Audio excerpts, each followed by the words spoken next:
আজকে দুপুর দুপুর সম্রাটের কাছে আমি একটা রিকোয়েস্ট করেছি যে আজকে বিকেলবেলা আমাকে একটু নিয়ে বেরোতে হবে ঘুরতে। কারণ হ্যাঁ, ডেলি টু ডেলি আমরা বেরোই, কোনোদিনও আমার বাদ যায় না বেরোনো থেকে, কিন্তু প্রায় বেরোতে বেরোতে সন্ধে হয়ে যায়। বিকেলবেলা এখন আর বেরোই না বললেই চলে, মানে অ্যাকচুয়ালি বিকেল যে কি জিনিস আমি জানি না। তো যাই হোক, আজকে বলেছি যে আজকে একটু বিকেলবেলা নিয়ে আমাকে বেরো, চলো কোথা থেকে একটু ঘুরে আসি। তো যাই হোক, বেচারা একবার বলাতেই হ্যাঁ বলেছে। তো ও এখন বাড়িতে নেই, ও বাড়িতে আসবে, তার আগে আমাকে বললো রেডি হতে। আর ওকে আমি বলেছি যে তাহলে এতদিন পর যখন বিকেলবেলা বেরোচ্ছি, আমার তো শাড়ি পরাই হয় না, আজকে একটু শাড়ি পরে বেরোবো। তো প্রথমে শুনেই তো একটুখানি বললো যে কেন শাড়ি পরে বেরোবে, শাড়ি পরে বেরোনোর কি দরকার, কমফোর্টেবল জিনিস পরো। তাই বললাম শাড়ি পরার নাম শুনলেই তো তুমি চিনলে, আমার তো শাড়ি পরাই হয় না, কিন্তু আজকে আমি শাড়িই পরবো, যখন বিকেলে বেরোচ্ছি আমি শাড়ি পরেই বেরোবো।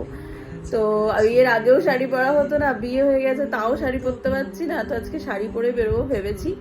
তো চলো আমি রেডি হই, তারপর ও আসুক, তারপর পুরোটা তোমাদেরকে দেখাচ্ছি, কোথায় যাব কি করব পুরোটা তোমাদের সঙ্গে শেয়ার করব।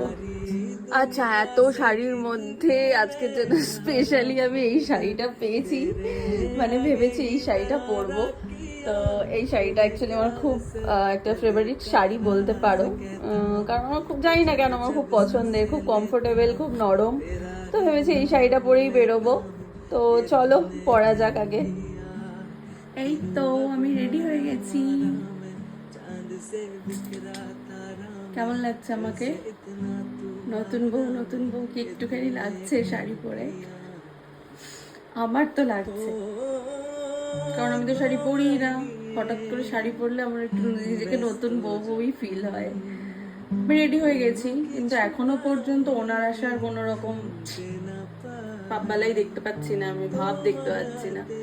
আমি জানি না আদেও আজকে বিকেলে ঘুরতে বেরোতে পারবো নাকি সেই সন্ধেবেলায় বেরোবো। তোমরা কমেন্ট করো যে আমাকে কেমন লাগছে।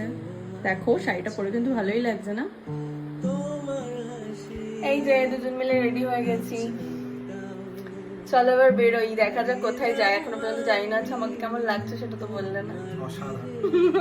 সত্যি করে বলো কিন্তু। তো চলো, যাই হোক, চলো বেরোই, দেখি কোথায় যাওয়া যায়, তারপরে তো তোমাদের সঙ্গে তো সবটা শেয়ার করবোই। এখন কিন্তু আর বিকেল নেই সেইভাবে, হ্যাঁ একটু একটু সন্ধে, 5:20, কিন্তু একটু একটু সন্ধে তো হয়ে আসছে না। ঠিক আছে, যাই হোক, চলো চলো। ও মা, এই দেখো কেমন লাগছে বলো? ভালো লাগছে তো? একটু ঘুরতে যাচ্ছি। হ্যাঁ না, এক প্রিন্ট করেছি তো। টাটা।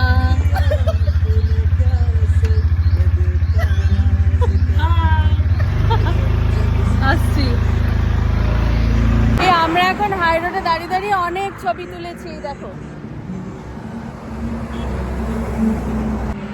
অনেক ছবি তুললাম, পাগলের মতো ভিডিও করলাম। চলো এবার যাই আমাদের ডেস্টিনেশনে। আমাদের কিন্তু প্ল্যান হয়ে গেছে যে আমরা কোথায় যাব, তো চলো তোমাদেরও দেখাবো।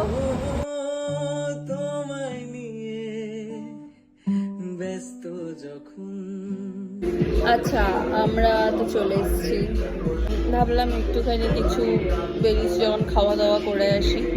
কৃষ্ণনগর থেকে প্রায় কত কিলোমিটার? 35 কিলোমিটার বাইকে করে, স্কুটি করে চলে এসেছি।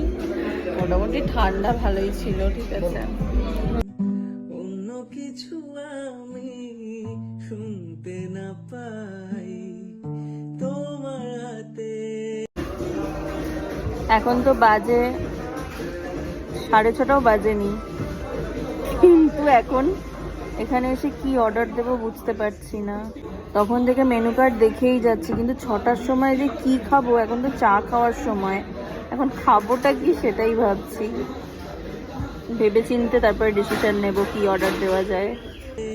আচ্ছা, অনেক ভাবনা চিন্তার পর তারপর আমরা ভাবলাম একটু কিছু স্টার্টার খাওয়া যাক, কারণ যেহেতু অনেকটাই কম সময় আছে আমাদের হাতে, অতটা আবার বাড়ি ফিরতে হবে, তাই জন্য একটু তন্দুরি চিকেন অর্ডার করে নিয়েছিলাম। আর আমরা এখানে আগেও এসেছি, এখানকার তন্দুরি চিকেনটা অসম্ভব সুন্দর করে, তারপর বাড়ি আসার সময় আমরা একটা আইসক্রিম অর্ডার করলাম, যেহেতু বাইরে হাই রোড, কোথাও আইসক্রিম পাবো না, তাই খেয়ে দিয়ে তারপর আমরা এখন বাড়ির পথে রওনা দিলাম। অনেক দিন পর আজকের বিকেলটা দুজন মিলে ভীষণ সুন্দরভাবে কাটালাম। তাহলে চলো ব্লগটা এখানেই শেষ করছি। তোমাদের ব্লগটা ভালো লাগলে অবশ্যই একটা লাইক করে দিও। টাটা।